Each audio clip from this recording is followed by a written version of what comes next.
Biang Mangku Hipno Anak Agung Sagung Inten memaparkan banyak hal yang dapat dicegah dengan palmistry atau membaca garis tangan. Menurutnya, Tuhan telah menjadikan garis tangan sebagai isyarat bagi manusia agar dapat mengetahui masa depan. Dengan demikian, manusia dapat mencegah terjadinya hal-hal yang tidak diinginkan seperti kecelakaan dan penyakit dengan mengambil langkah antisipasi. Ditambahkan, hal yang salah jika orang takut mengetahui masa depan dengan membaca garis tangan karena sebenarnya ini peluang untuk memperbaiki diri. Banyak keuntungan yang dapat dipetik bila manusia mengetahui masa depannya. Mengetahui apa yang bisa kamu lakukan untuk menyelamatkan rintangan atau halangan yang ada di dalam kehidupanmu.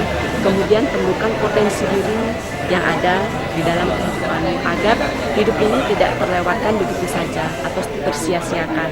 Banyak orang yang merasa ketakutan untuk mengetahui setelah dibaca garis tangannya. Banyak yang merasa takut.